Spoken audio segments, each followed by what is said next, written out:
नमस्कार दोस्तों। I hope आप लोग सब अच्छे होंगे। और ये जो कोरोना है, कोरोना महामारी है, जो भी है कोविड-19 बीमारी है, ये बुरी तरह अब हमारे स्टेट बिहार में भी बुरी तरह फैल रही है, स्प्रेड आउट हो रही है। तो इस समय आप लोगों को अपने आप को बचाना है। एसटीटी रिक्रूटमेंट जो है अब वो बेपटरी क्यों हो गई है, डिरेल्ड क्यों हो गई है, इसमें मेरे ख्याल से रिस्पॉन्सिबल अभ्यर्थी भी हैं।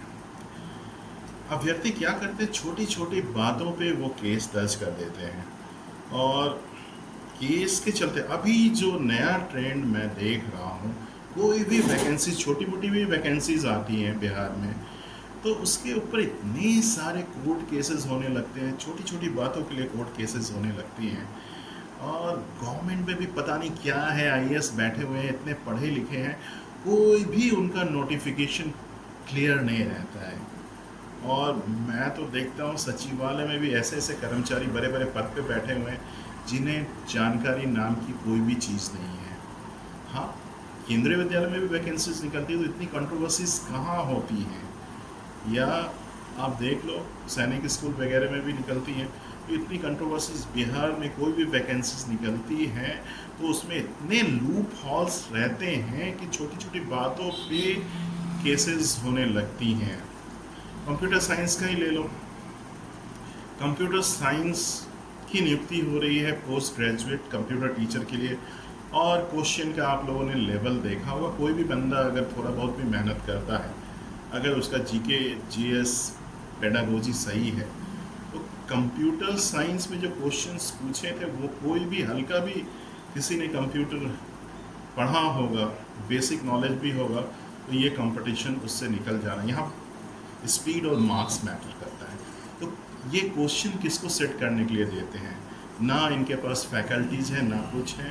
ये किनको देते हैं, एससीईआरटी को देते हैं। एससीईआरटी का फुल फॉर्म आप लोगों को पता ही होगा, state council of education and training. और बिहार सरकार की कोई भी आप संस्था में चले जाओ, दे ऑल आर फेलियर, कोई भी सही तरह से रन नहीं कर रहा है। तो वहाँ भी कैसे लोग होंगे, वैसे लोग होंगे जिनको सिलेबस भी नहीं पता होगा, क्या सिलेबस है, प्लस टू में कौन सी विषय पढ़ाए जाते हैं, क्या क्या पढ़ाए, ये भी उनको नहीं पता होगा। उन लोगों ने क्वेश्चन सेट किया होगा। तो बहरहाल क्या होता है कि छोटे छोटे फ़ायदे के लिए, मैंने पहले भी वीडियो बनाया था, छोटे छोटे फ़ायदे के लिए फ्रैक्शनल एलिमेंट का जन्म होता है, वो अपने फ़ायदे के लिए केस कर देते हैं। तो जैसे जो एक नीरज जी हैं, उन्होंने केस किया तो उनको बेनिफिट मिल गया। अब फिर से परीक्षाएं होंगी तो उनको ये मान लीजिए उनको मार्क्स नहीं आ रहा तो फिर से वो ट्राई करेंगे कहीं एसटीटी क्वालिफाई कर जाएं। बाकी जो हैं वो निराश है, जिन्होंने अच्छे मार्क्स स्कोर किए थे वो अगेंस्ट जाएंगे, उनका परसेप्शन होगा कि रिजल्ट निकल जाए। अब इस नूरा कुश्ती में क्या होगा, जो रिक्रूटमेंट है वो डिरेल हो जाएगा। बॉस अभी तो शुरू ही हुआ है ना, आगे देखिए ना, अगर ये रिक्रूटमेंट शुरू हो जाएगा तो उसके बाद एआईसीटी फलाना private university, there are lots of things, BTech MCA, कितने फ्रैक्शनल एलिमेंट जन्म लेंगे ये आप सोच नहीं सकते हो। पहले इतना कुछ नहीं होता था, पहले इतनी बातें नहीं आती थी। और क्या है, अब ये भी मेंटलिटी हो गया हमारे यहाँ का कि हमें सरकारी जॉब ही करना है। अरे भाई, ये कोई सरकारी जॉब का सिर्फ ठप्पा लगा हुआ है तो नहीं, कोई भी फैसिलिटीज़ आपको नहीं गवर्नमेंट देने जा रही है। बस आपको 60 इयर्स तक नौकरी करनी है, उसके अलावा कोई फैसिलिटीज़ आपको अवेलेबल नहीं है। आप कहीं जाओगे ना टीए मिलेगा, ना डीए मिलेगा, ना कुछ मिलेगा। स्कूल में बैठो, वसूली करो, बस यही चीज़ें होते रहती हैं। तो इसी वैकेंसीज़ की नहीं, जो भी वैकेंसीज़ आ रही हैं, जितनी भी वैकेंसीज़ आ रही हैं वो डिरेल हो रही हैं। मैं खुद भुक्तभोगी हूँ। मैंने वाइस प्रिंसिपल के लिए बीएचयू सेंट्रल बॉयज़ स्कूल और गर्ल्स स्कूल में अप्लाई किया था। ना कोई वेबसाइट में कोई अपडेट आ रहा है, ना कुछ आ रहा है। मैंने ईमेल भी किया, कोई रिस्पॉन्स नहीं। गवर्नमेंट ऑर्गेनाइजेशन में तो पता नहीं, सब कान बंद के, ईमेल तो पढ़ते ही नहीं है कभी, वो तो कान बंद करके सोए रहते हैं, उन्हें कोई मतलब ही नहीं है। वैकेंसीज आती है, पता नहीं रिक्रूटमेंट होती भी है कि नहीं होती है, कब होती है, और ना ही उस मैंने जो अप्लाई किया था ना ही उसके बारे में कोई अपडेट वेबसाइट में आ रहा है। पता नहीं वो वैकेंसीज उन्होंने कैंसिल कर दी या फिर दोबारा लेंगे, क्या करेंगे। तो इसी तरह की चीज़ें बहुत जगह, एक जगह मैं देख रहा था कि एनटीपीसी में भी बहुत सारी वैकेंसीज आई हैं, तो वो भी डिटेल्ड है 1 साल से। पता नहीं गवर्नमेंट पैसे कलेक्ट कर लेती है और उसके बाद उसको डिटेल्ड है। यहाँ पे तो सरकार शिक्षकों को कम पैसा देती है, उसके एवज में रिक्रूटमेंट बिहार में करवा रही है, पर यहाँ अभ्यर्थी भी कम दोषी नहीं है। और प्राइमरी मिडिल में देखो तो कितने सारे गुट हैं और सब अपने अपने फ़ायदे के लिए केसेस कर रहे हैं। तो उसका परिणाम यही है कि जो रिक्रूटमेंट है वो डिरेल हो रहा है, और ये इलेक्शन ख़त्म होगा तो फिर गवर्नमेंट को भी कोई मतलब नहीं है इन रिक्रूटमेंट से। जब तक इलेक्शन है तो वो रिक्रूटमेंट वगैरह करवा रहे हैं। और एक बात सबको समझ लेना चाहिए कि गवर्नमेंट जॉब ही सब कुछ नहीं होता है, और जो रिसोर्सेज हैं वो लिमिटेड है ना। जनसंख्या बेकाबू बढ़ रही है हमारे देश में। जनसंख्या, आप पहले के जो स्टाफ थे, मान लो आज से 40-50 साल पहले जो ज्वाइन करते थे, या 2004 से भी पहले जो ज्वाइन करते थे, तो उस टाइम उतना पॉपुलेशन नहीं था, तो जो कर्मचारी ज्वाइन भी करते थे, जो एम्प्लॉय ज्वाइन भी करते थे, उन्हें बहुत सारे बेनिफिट्स और फैसिलिटीज़, पेंशन वगैरह मिलता था। और आजकल क्या है, आप जाओ पेंशन की सुविधा नहीं है, सैलरी भी डिडक्ट कर रहे हैं। डिमिनिश मतलब बिहार में पहले के कैडर वालों की सैलरी और आज की कैडर, ज़मीन आसमान का फ़र्क है। उनको जितना मिल रहा है उसके आधे भी हमें नहीं मिल रहा है। तो ये चीज़ें हैं। गवर्नमेंट अब 40-50 साल पहले जो इंडिया की पॉपुलेशन थी, मेरे ख्याल से 45-50 करोड़ होगी, और अभी 1 अरब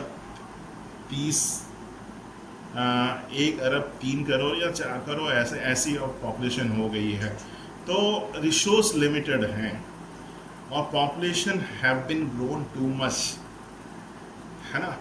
2-3 टाइम पॉपुलेशन ज़्यादा बढ़ गई है।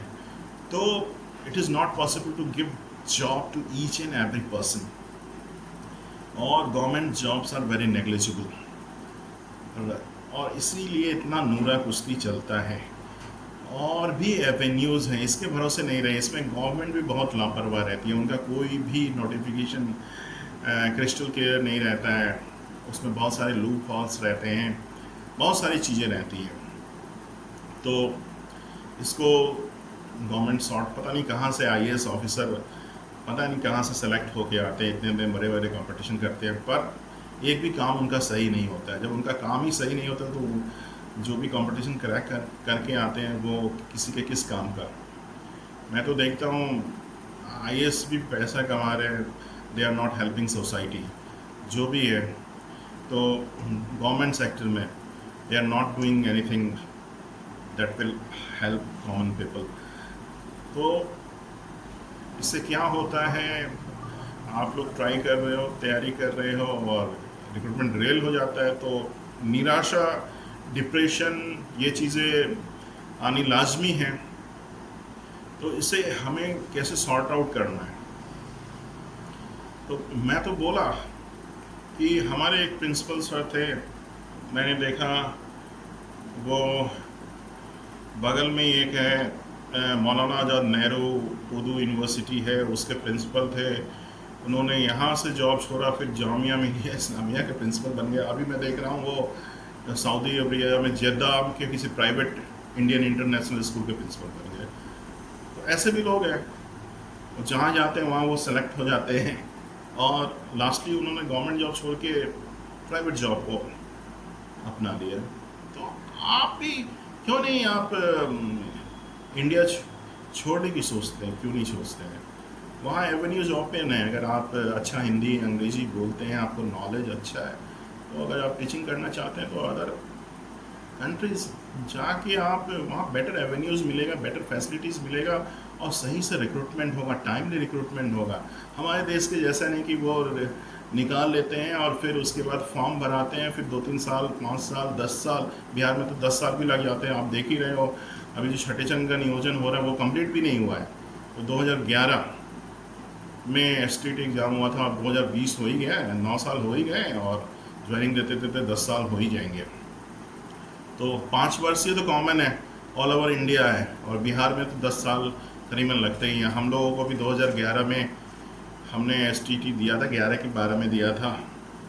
रिज़ल्ट आने के बाद फिर 13, 14, 15 में भी सब ऐसे ही, जैसे आप लोग कोर्ट केस कहते हो, तो उसमें भी विवाद हो गया कि हमारा पहले हो, हमारा पहले हो। और उस विवाद के चलते वो भी 2015 भी आधा बीत गया। उसके बाद फिर हुआ भी कितने 5-10-15 लोगों का हुआ था 2015 में। फिर 2017 में 100-200 लोगों का हुआ होगा। 2016-17 में मिला के 100-200 लोगों का हुआ होगा। ऐसे ही 300-400 पास ही थे। तो मेरे ख्याल से सबका हो गया होगा। 1-2 ढीठ होंगे जो चाहते होंगे कि मैं पटना का रहने वाला हूँ तो मेरी नौकरी वहीं पे हो, तो उन लोगों ने मिस कर दिया होगा। बाकी उस वक्त ऐसा भीड़ भी नहीं था और सबको पता भी नहीं था। तो अब जैसे आप लोग पहले से ही कुछ लोगों ने परसेप्शन लगा लिया है कि बेल्ट्रॉन को दे दिया गया है, बेल्ट्रॉन ख़राब कंपनी है, वहाँ पैसे का लेन देन होता है, ये होता है, वो होता है। तो बिहार गवर्नमेंट के पास भी तो ऑप्शन नहीं है ना, वो किसको देगी क्वेश्चन सेट करने के लिए? SCRT को दिया तो आपने क्वेश्चन का लेवल देख ही लिया, और अगर वो ऑनलाइन करवाई तो किसको देगी? उसकी ऑर्गेनाइजेशन वही है, बेल्ट्रॉन। और यहाँ तो हर साथ में उल्लू बैठे हैं, सब जगह आपको ऐसे ही कर्मचारी मिलेंगे। BSEB में क्या होता है, आपने एग्ज़ाम दिया और फ़ोन आना शुरू, नंबर बढ़वाना है, इतने रुपए अकाउंट में डाल दो, नंबर बढ़ जाएगा। तो बिहार सरकार ने ऐसे सिस्टम डेवलप किए हैं, ऐसे ऑर्गेनाइजेशन डेवलप किए हैं, तो you cannot expect honesty from any organisation. तब तो फिर इनको कोई एजेंसी या CBSE को सौंप देना चाहिए कंडक्ट करवाने के लिए, तभी जो है ट्रांसपेरेंट एग्ज़ाम हो सकता है। अदरवाइज़ बिहार में तो ये होना ही है, ये सब चीज़ें होंगी। कहाँ से ऑर्गेनाइजेशन लाएंगे? हर ऑर्गेनाइजेशन उन्होंने ऐसा ही बना के रखा है। हम तो देख रहे हैं एजुकेशन का क्या इन्होंने सत्यानाश किया हुआ है। तो इनके पास जो ऑर्गेनाइजेशन है, जैसे एम्प्लॉइज़ हैं, जैसे इन्होंने सिस्टम डेवलप किया है, उसी में आपको रहना है, हमको रहना है। तो आप बोलोगे बेल्ट्रॉन को नहीं दे, तो ये किसको देंगे? एक तो दे के इन्होंने देख लिया है, इनके पास ऑप्शन क्या है? प्राइवेट ऑर्गेनाइजेशन को दे, बहुत तरह की बातें हैं। अब बेल्ट्रॉन को टारगेट करना ये है, वो है, इससे क्या फ़ायदा होगा? गवर्नमेंट जो चाहेगी वही करेगी, और उनका जो ऑर्गेनाइजेशन है वो उसे ही यूज करेगी। आप उनके वे में भी तो सोचिए आप, क्योंकि आपका परसेप्शन है कि रिजल्ट निकल जाए बहुत का, वो सोच रहे हैं किसी को ना दे और हमारा ये रिज़ल्ट निकल जाए। तो उसके लिए तो ये जो भी डिसीजन होगा, पाला कोर्ट में है, जो भी होगा वो तो होगा ही। पर वही है कि अगर कोर्ट केसेस नहीं होते तो हो सकता है आप लोगों की बहाली स्टार्ट भी हो गई होती, या कुछ लोगों का कहना है फिजिकल एजुकेशन का तो रिज़ल्ट भी आ गया और government is slipping, government is not doing. और ऐसा भी हो सकता है कि फिजिकल एजुकेशन वालों का तो रिज़ल्ट भी आ गया और गवर्नमेंट सोई हुई है, उन्हें कोई मतलब ही नहीं है। तो वो फिजिकल एजुकेशन के जो कैंडिडेट है वो भी सोए होंगे। अगर वो दौड़ भाग नहीं करेंगे, प्रयास नहीं करेंगे, तो बस ऐसे ही सोए रह जाएंगे। रिक्रूटमेंट जो है नोटिफिकेशन निकलवानी पड़ती है, उसके लिए आपको दौड़ भाग करना पड़ेगा, टाइमली निकलवाना पड़ेगा। आप घर में सो के आप सोचोगे सब कुछ हो जाए, that is not going to happen. और ट्विटर वार करने से सब कुछ हो जाएगा, ट्विटर कोई नहीं पढ़ता है, ये समझ लो। बड़ी बड़ी ऑर्गेनाइजेशन में, या मैं पढ़ रहा था रवीश कुमार के इसमें पढ़ रहा था कि टेक इंडिया की कंपनी है, प्राइवेट कंपनी है, उसमें जो कोविड पॉजिटिव आ रहे हैं, कोविड-19 पॉजिटिव आ रहे हैं, कोरोना वायरस से इफेक्टेड आ रहे हैं, उनको भी बोला जा रहा है प्राइवेट सेक्टर में आप काम करो। तो प्राइवेट सेक्टर में तो खैर आप वो चूस लेंगे, आपसे काम करवाएंगे, है ना। तो प्राइवेट सेक्टर के तो वैसे भी बहुत हालत ख़राब है। 30,000 लिखवाएंगे, आपको 10,000 सैलरी देंगे, ऐसे बहुत सारे। प्राइवेटाइजेशन तो हो ही गया, हर ऑर्गेनाइजेशन में चले जाओ, स्वास्थ्य में चले जाओ, सभी चले जाओ, सभी जगह आउटसोर्स से कर्मचारियों को लिया जा रहा है। तो प्राइवेटाइजेशन तो पूरा कर ही दिया है। और नियोजित शिक्षक वो भी एक प्राइवेटाइजेशन का ही रूप है, जिसमें वो आधा से ज़्यादा सैलरी जो भी मिलती है सेंट्रल गवर्नमेंट की तरफ से, वो आधी सैलरी वो बचा लेते हैं। ये सब क्या है कि government is going towards privatisation. ये तो नोन बात है कि गवर्नमेंट की रिसोर्स लिमिटेड है, गवर्नमेंट मूव करेगी प्राइवेटाइजेशन के टूवर्ड्स, और रिजल्ट भी नहीं रहता है। गवर्नमेंट सेक्टर में जाते ही एम्प्लॉइज जो हैं वो काम करना भी छोड़ देते हैं, वो अपनी रिस्पॉन्सिबिलिटी भी भूल जाते हैं, ये भी बात है। तो